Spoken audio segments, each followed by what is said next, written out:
పూర్వం ఒకప్పుడు ఒక సంసారి ఉండేవాడు. అతడి పేరు సుదాముడు. సుదాముని భార్య లలిత. ఈ కుటుంబం గర్భదరిద్రం అనుభవిస్తుంది. పిల్లలు ఒక్కటి ఇద్దరు కాదు, 7 బిడ్డలు. సుదాముడు ఎప్పటికప్పుడు లభించిన దాంతోనే తృప్తిపడుతూ అనుకూలవతి అయిన భార్యతో జీవితం నెట్టుకు వస్తున్నాడు. వచ్చే ఆదాయం సరిపోయేది కాదు. రోజుల తరబడి కుటుంబం పస్తూ ఉండవలసి వస్తూ ఉండేది. ఎన్ని కష్టాలు వచ్చినా ఇవన్నీ పరిపూర్ణ జీవితం సాధించేందుకు సోపాన మార్గాలు అని అనుకుంటూ ఆత్మబలంతో ఎదుర్కొంటూ ఉండేవాడు సుదాముడు. ఒకరోజు బిడ్డల ఆకలి బాధ చూడలేక భార్య లలిత సుదాముడికి ఒక ఉపాయం చెవిలో చెప్పింది. శ్రీకృష్ణుడు సుదాముడు చిన్ననాటి బాల్యమిత్రులు. ఒకే చోట చదువుకున్నారు అని గ్రహించి శ్రీకృష్ణుని వద్దకు వెళ్ళి ఆయన సహాయం పొందమని భార్య సుదామునికి సలహా చెప్పింది. ఎంత ఆప్తమిత్రుడైనా ఇంకొకరిని చేయి చాచి అడగటం అంటే ఎంతో కష్టం అనిపిస్తుంది కదా. నామోషి, అంతకంటే అసలు డబ్బు అన్ని అనర్థాలకు మూలం. మనిషిని సుగుణాల నుంచి దూరం చేస్తుంది అని తలుచుకుంటూ ఉన్నాడు సుదాముడు.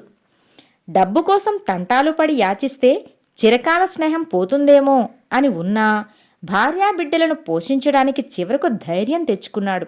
శ్రీకృష్ణుని దగ్గరికి వెళ్ళటానికే నిశ్చయించుకున్నాడు. చిరకాల స్నేహితులను గాని, పెద్దవారిని గాని, గర్భవతులు చిన్నపిల్లలను గాని చూడటానికి వెళ్ళినప్పుడు వట్టి చేతులతో వెళ్ళకూడదు. శ్రీకృష్ణునికి ఏదైనా తీసుకువెళదామని అనుకుంటే సుదాముడి దగ్గర ఏమీ లేదు. సంగతి తెలిసిన భార్య లలిత ఒక డబ్బాలో అట్టడుగున ఉన్న గుప్పెడు అటుకులు ఇచ్చి పంపింది. అవి తీసుకుని భార్యకు ఎదురు చెప్పలేక సుదాముడు బయలుదేరాడు. పైన వేసుకున్న చిరిగన కండువా ఒక చెంగున ఆ అటుకులు మూట కట్టుకొని శ్రీకృష్ణుని ఇంటికి బయలుదేరాడు. బంగారు గోపురాలు, ద్వారాలతో శ్రీకృష్ణుని గొప్ప భవనం సామాన్యమా ధగధగా ప్రకాశించిపోతుంది. శ్రీకృష్ణుడు లోపల నుంచే తన మిత్రుని చూశాడు. శ్రీకృష్ణునికి ఎప్పుడూ తొందరే. భక్తులు అంటే అంత ప్రేమ. వెనుక చెరువులో మొసలి గజేంద్రుని పట్టి ఈడుస్తుంటే కృష్ణా, నీవే దిక్కు రక్షించు అంటే చక్రం లేదు, శంఖం లేదు, పైన ఉత్తరీయమూ లేదు. లేచి వెంటనే పరిగెత్తాడు.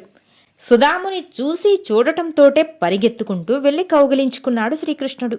అలాగే సుదాముని చూసి చూడటంతోనే కృష్ణుడు పరిగెత్తుకుంటూ వెళ్ళి కౌగిలించుకున్నాడు. భక్తులంటే శ్రీకృష్ణునికి అంత ప్రేమ, అంత అభిమానం.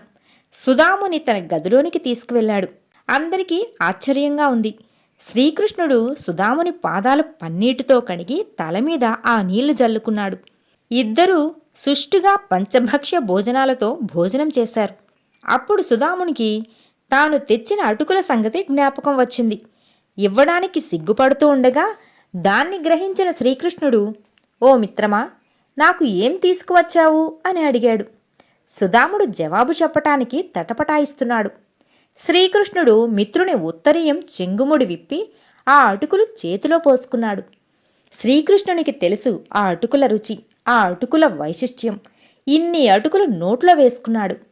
దీంతో రుక్మిణికి పట్టరాని కోపం రొసరొసలాడిపోతోంది. శ్రీకృష్ణుడు ఇంకా కొంచెం తినబోతుంటే చెయ్యి పట్టుకుని నివారించింది.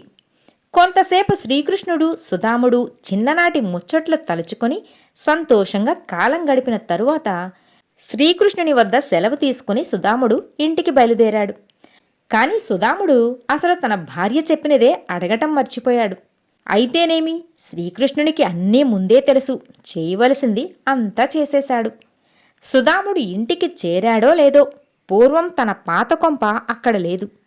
ఒక దివ్య భవనంలో భార్యాపిల్లలు సకల సంపదలతో తొలతూగుతున్నారు. సుదాముడు ఆశ్చర్యపోయాడు. శ్రీకృష్ణునిది ఎంత దయ అనుకున్నాడు. భగవంతుని మహిమ అనంతం. అతని దివ్య ప్రేమకు అవధులు ఉండవు. లౌకిక భాగ్యాలను ఎంత తృణీకరించినా వాటిని ప్రసాదించాడు.